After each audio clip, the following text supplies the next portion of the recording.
Welcome to Chairshot Reality. I'm Ashley Corradini. In this segment, the guys are talking all things The Undertaker and the Wyatt family.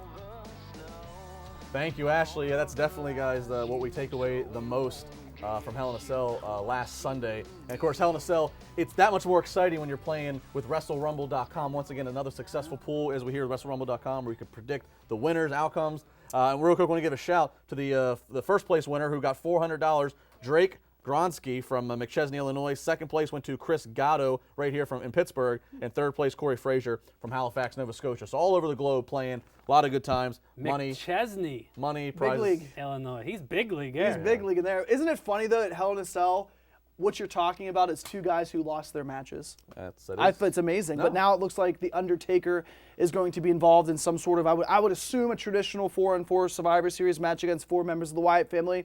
I'll kick it to you first, Justin. Who and what do they do in the next 3 weeks? I think you need to hold off seeing Taker and Kane until probably 2 weeks out of Survivor Series. We still have a couple weeks to go. I don't know necessarily how they present it, but I think Sting is a very likely choice to be paired to be put on this team for. Because first off, my thing is whoever teams with Undertaker and Kane, I have kind of this rule.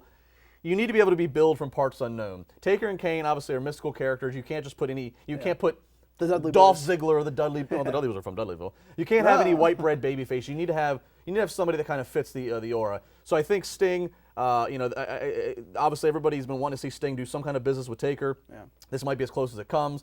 If Sting's health and status is in somewhat question, this is the one match you could really afford to have him do because it's. Well, same with Undertaker. 4-on-4, everybody's protected. You can put the brunt of the work to other guys.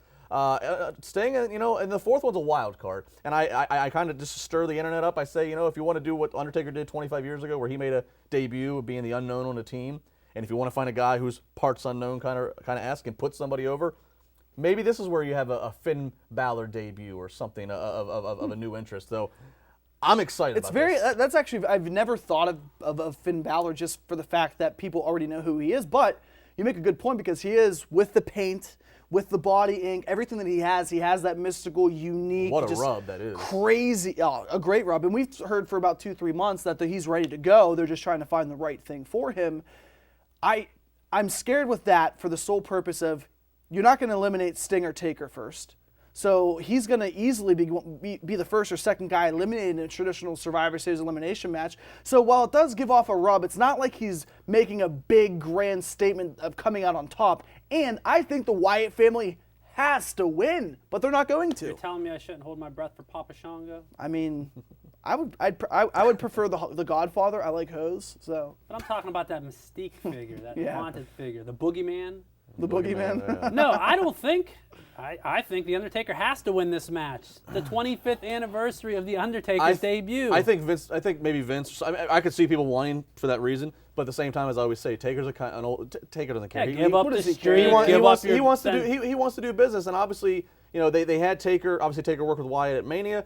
Kane and Taker worked with some of the Wyatts on the tour in Mexico. Now that all makes sense now, getting them acclimated with each other. So if I'm in Taker's mind, I could very easily see him saying, "Look, let me lose on this monumental. Let me lose. I beat Bray Wyatt at WrestleMania." How much heat would it give for the Wyatt family? Yeah. See, but I think, regardless of the winner or loser, I don't think it's going to be Finn Balor. I think it could be Daniel Bryan, but I don't think it's going to be Daniel Bryan. I think you need someone, a larger-than-life figure, because if you look at the Wyatt family, they're all monsters. Yeah. You look at Kane, Taker, and Sting, for that matter, 6'4" with the face paint on. But still, he's a big Sting. guy. What's Finn Balor? What's Daniel Bryan? Yeah. You got to have someone that's going to fit that persona. I don't know if it's someone that's out there that we don't know about that could come in. Or and again, not to rehash completely what I said on radio, but this came up with Bam and I talking about this, is he's been very vocal from usually being the heel persona. JBL on commentary, from the moment it happened on Sunday at Hell in a Cell, he's been really driving home the disrespect of these guys that paved the path and this and that. JBL can still wrestle a match, and obviously he's 6'5", 6'6", so if you're talking about size. He's a big boy, yeah.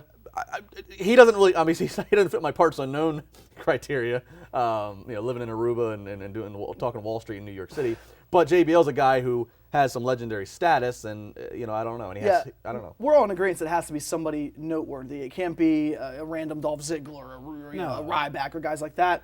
Do you bring, and maybe not Finn Balor because he's not as big, but what about like a Baron Corbin, somebody like that? I mean, he's built as a heel in NXT, but that doesn't mean anything. It's funny, He's with a him big with the guy, long and hair and the little beard, you almost think he is a Wyatt family member. He has somewhat of a look to him that he could, he has, I guess, if you want to say, he has the American Badass Undertaker gimmick in a way. Boy, that'd be a hell of a rub. You if know, you he's put a him in that motorcycle match. guy. He has the leather pants. He looks like he can fight. I can give you one other guy, and everybody's going to probably hit stop right now on their video. Okay.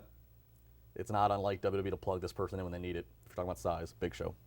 Oh. But you know that it's not out of the question. Not out of the question. Well, I want to no. see them attack Big Show then and have Not out of the before them question. carry that big sumbitch out. Oh, by the way, I wanted You know to what? bring this That's up. more likely than I think anybody we've ever I said. wanted to and bring it's this up. Did you devastating. hear anything? I haven't seen anything. I think in some capacity, Bray Wyatt hurt his arm, his left arm, or was his right arm?